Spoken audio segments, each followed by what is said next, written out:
So Krishna is bound only by obligation to his devotees because of their ecstatic love for him. That's what Krishna wants. He wants this ecstatic love. This ecstatic love, Rome wasn't built in a day, and neither is this great ecstatic love for Krishna. It takes time. And so the earlier that you start with this process of devotional service, the more time you will have to attain the higher levels and even to perfection. So the best time to be a devotee is when you're young. In India they have a saying, a saint in truth is a saint in youth. Right? So if someone is a saintly person, then from their very youth they will start already to serve the Lord. And this is actually the sign of the greatest devotees. The greatest devotees are devotees from a very, very young age. Like Srila Prabhupada organized Rath Yatra festival at 5 years old. And it was his idea too. It wasn't like his parents said, come on, let's do this. No, it was like Prabhupada went to his dad, he said, come on, I want to do this. Let's build a cart, let's do a festival, come on. So he somehow enlisted the help of all the adults. And they got everything organized, and they had this wonderful, small little cart like this, with little Jagannath deities, and all the boys and girls from the neighborhood were pulling, and the adults were doing kirtan, and like that. So just imagine how wonderful. Prabhupada's family, he was born in a very nice family, by the way. What's the name? I think it was Naik or something like that. Day. Huh? Day. Well, Day was his branch of the family, but they were gold merchants or something like this. Very, very aristocratic, highly educated family. Mullock in Calcutta. You ask anybody in Calcutta about the Mullocks, and they're like, big, high-class family. So Prabhupada was born into this very aristocratic, very, very cultured family. And so you can imagine all the family members involved in this festival, they were already devotees.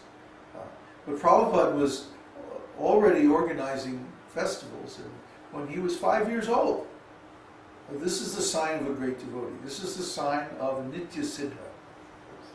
He was never in the state like us of being conditioned by material consciousness.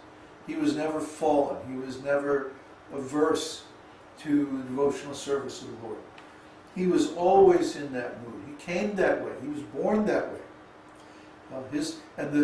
The symptom is his parents conceived him with Garbhadhan Samskara. See?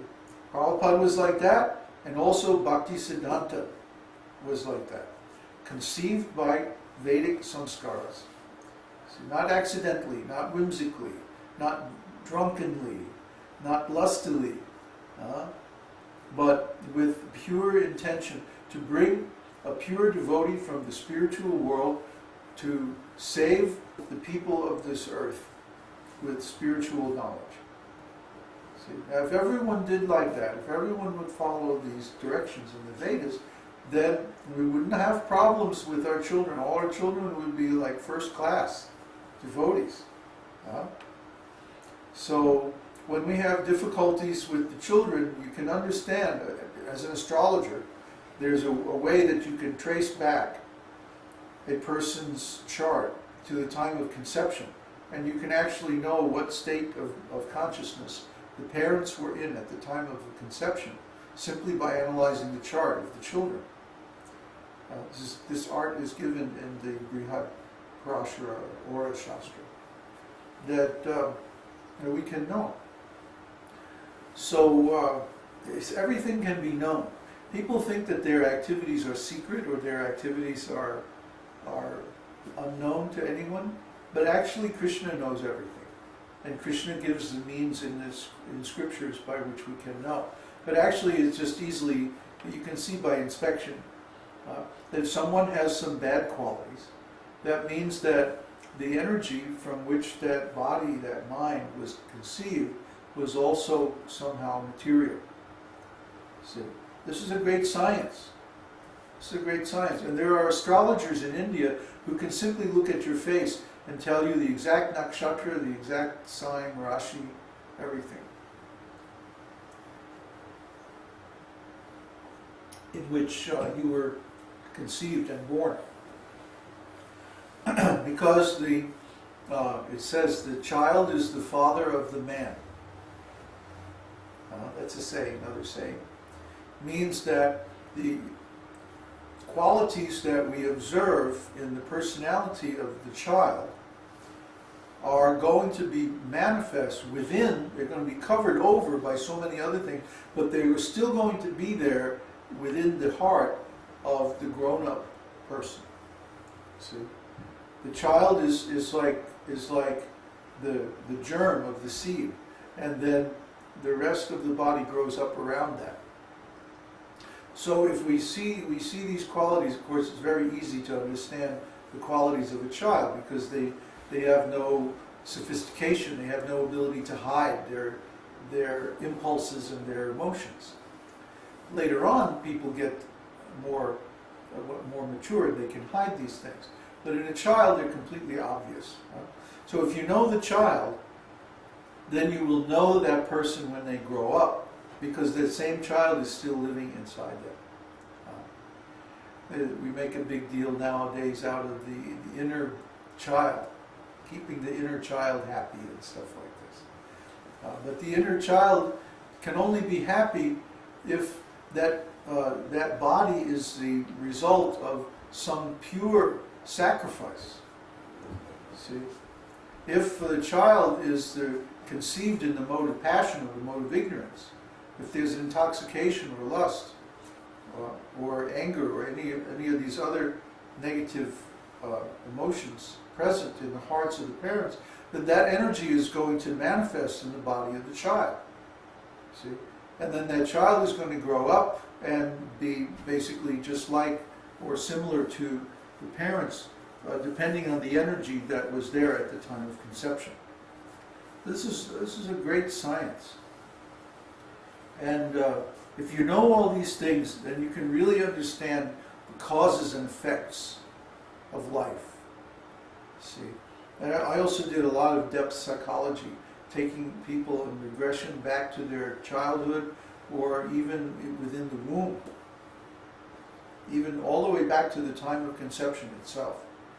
And this was extremely instructive, knowing how the personality develops through the different stages of conception and in the womb, and then the different traumatic events that happen that shape the personality within the womb itself. So all these things are... How did I get on this topic? Oh, that's right, because I was talking about Kṛṣṇa, Kṛṣṇa being tied up by his mother. So Kṛṣṇa can only be bound by love. He can only be obligated by our ecstatic love, our pure devotional service. He doesn't have to be obligated by performance of devotional service under the rules and regulations. Because we're doing that because of some external cause. It's not coming from us. It's not coming from our intention, from our consciousness. It's coming from outside. It's imposed externally. So Kṛṣṇa is always aware of our motivation. And it's not exactly the service that we do, but the intention behind it that is important to him. So he will respond to even one holy name that's chanted without any offenses. Whereas someone can chant with offenses for years and years together, and they'll never get to see Kṛṣṇa. So this is why, I always get into these arguments with my godbrothers that, why have you not reached this anartha nivritti? You know that it's there. You know that you should reach this stage where you have no more of these defects, gross or subtle defects in your personality. Well, why haven't you reached? And they basically, the response is more or less, well, it's impossible. But it's not impossible. It's not impossible. So many devotees, Krishna says in Bhagavad Gita, in the past, many, many people became purified by following these instructions. And they attained the supreme result, supreme destination. So if many, many, many people attain by following Krishna's instructions, why can't you attain? Why can't we attain? What's the difficulty?